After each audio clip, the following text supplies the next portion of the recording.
A lot of people are asking me about how I'm going to create the look for my Home of Thorns, and it really is a balancing act between creating that atmosphere for the scene, which uses a variety of camera techniques, but as well as using colour, which comes into post-production. And you really want to be inside Emily's emotions and make you feel like you're a fly on the wall seeing everything that's going on.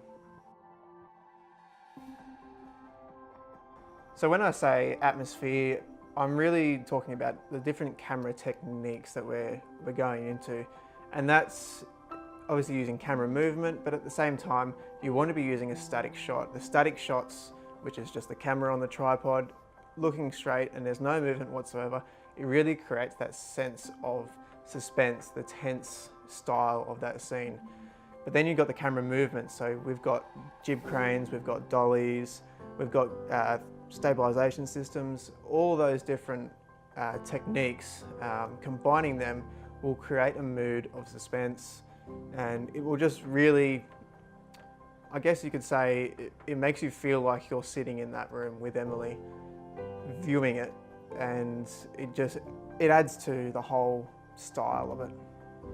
So another big part of creating the atmosphere is with the lighting. So we have got a number of different lights that we're using and positioning them a certain way to get the effect, but we're also using a smoke machine. Now, what the smoke machine does, it diffuses the light, but it also creates a very ominous feeling in the room, which indicates a troubled household. So in My Home of Thorns, colour does play quite a crucial part in setting the mood and creating that emotion that the director wants to get across to you as a viewer. So with My Home of Thorns, we're going to go through two different types of colour grading techniques. One of them is going to involve sections of black and white where it's going to emphasise on certain reds, and we may even have a red tinge throughout it just to help emphasise the rose and the importance of the rose throughout the film. Now, the other side of things we're looking for is more of a saturated look, but more of a cold temperatured scene from scene to scene. And as we go through towards the end of the film and Emily starts making her escape, she will start feeling better about herself. And that is when the film will start warming up a little bit, creating more of a happier atmosphere.